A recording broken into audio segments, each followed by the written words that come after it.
What's up, you simps? You know, you guys are ridiculous, thinking you're gonna make money by day trading your own cash. Guess the only person who's gonna make you money day trading your cash is me, because I'm an advisor. I've been licensed. I know what I'm doing. Your advisor? What a loser. He doesn't believe in Bitcoin, doesn't believe in gold, doesn't believe in Pokemon cards, all these really cool things that are actually gonna make you a really, really wealthy person. He believes in putting you in a diverse mix of stocks and bonds. What a loser. Well, guess what? I'm here to show you what investing in wealth is all about.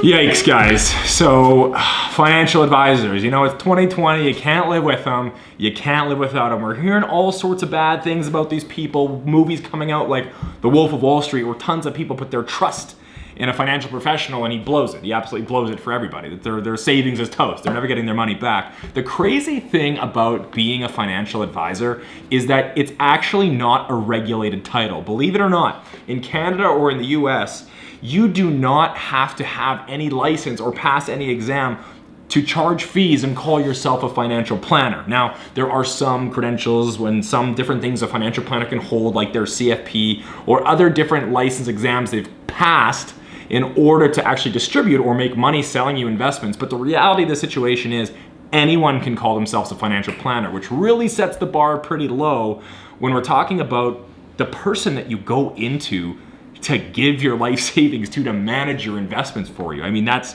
no small decision, right? So throughout my time in the industry, I've seen some crazy things, some ridiculous things. I've seen, you know, for instance, one of the funniest stories I ever came across or saw as a financial advisor and a planner was there were these different insurance brokers talking about how they would sell insurance policies to their clients as if it was the last one on the shelf. And I don't know if you find that funny, but there are infinite insurance policies. Any insurer will give out as many insurance policies as you want. So to be on the phone with the client and say, hey, there's only one left on the shelf, you should really sign up for today when you come in, that's just straight up sales. You can't do that. And on the investing side, I've seen people lock people into their investments without the client or the customer even knowing it.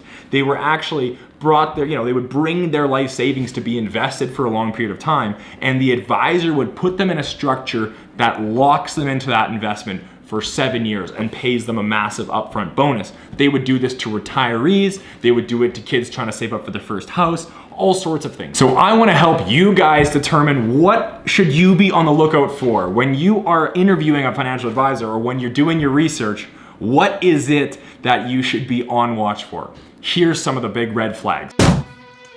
Okay, so what it is you do, what do you do for a living? Oh, okay, I deal with tons of people like you, tons of people. I already know the bit, I know the situation, you got this and that. Well, here's what I think. You need a whole life insurance, you need permanent insurance, and you need to get all the other money into small cap growth stocks, okay? I crushed it last year, pandemic or not.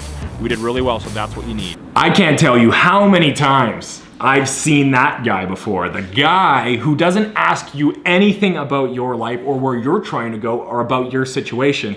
You walk into the meeting and he's already got a solution. He's already thought in his mind, what is it that I'm gonna sell these people? And he has it pre-prepared. He doesn't need to know anything about you or your situation or where you're coming from or where you wanna go. And he's got something to sell you. So the first red flag is seeing someone who has an agenda without asking you anything beforehand. So what is it I charge in fees? Yeah, I wouldn't worry too much about that. I mean, here's what I argue, right? Like, I can charge you 3%, which I do, but I'm gonna get you 20% returns. Your guy, oh yeah, I'll charge you 1%, but he's only getting you 5, right? So we gotta think about what's gonna get you the most money back to you. I don't care if it's a high fee, low fee, it's all about getting you the return on investment you deserve. So we charge 3% for that. Now this guy is outrageously common. This is one of the biggest bugs in the financial services sector right now. This guy is the financial planner, is saying something to the effect of, it doesn't matter what the fee is if you're making more money. And that's just ridiculous. It's ridiculous because it shows you have no thought towards process and you're all 100% focused on the result. And it's completely luck at the end of the day who ends up with the highest return one year and who ends up with the lowest. So all that being said, the person who makes excuses for having a really high fee, not somebody you want to deal with. Yeah, forget market crashes. Market crashes, every single time a crash is about to come, I see it coming. I move us to cash, I move the client to cash, and when the market's about to go back up again, I move it back to stock, because it's that complex. We just move the money. Now this guy is the predictions guy. The guy who thinks he knows everything that's gonna happen in advance, and the guy who has these hot takes about what might happen in the future. Could anybody have seen a pandemic coming? No. And no one knows when the bottom of the pandemic is. So to have someone who's going to advise you based on their predictions for the future or their crystal ball, it's a big no-no. Think of it this way. If you could guarantee or have some control, let's say complete control over the returns you get for your clients, you would be the biggest, most successful advisor in the world, and everybody would bring their money to you. That's just how it would go. But the reality of the situation is this advisor probably isn't that, which means you're in the revolving door of clients who were sold on a promise and then left because it was unfulfilled. Awesome. So what I can see here is you want to buy a house and you want to think about retirement, but you know what you really need is permanent insurance. What you need is a lot of life insurance. That's what's going to get you the real value out of this whole process. That's where the money's made, baby. Get you some insurance and everything's taken care of. Oh boy, don't even get me started about this guy. It's so common. It's the advisor that has one license and all they can really do is sell insurance. And hey, not to say that's a bad thing, okay? If all you want to do is sell insurance, that's fine. Just make it known that what you're doing is selling insurance. I've come across so many financial planners, and actually clients who've come to me and put their old financial plan in front of me and says, critique this, give it a second opinion, and we find that the solution to everything was buying a massive insurance policy. The reason this guy exists is because insurance policies pay advisors a lot of money to sell. So all this being said, guys, huge red flag if the solution to everything is some form of insurance policy.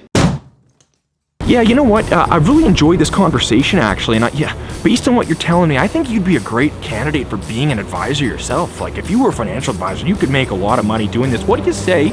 We train you up, you come in the office, and we'll teach you how to do just what we do, and you'll make the money.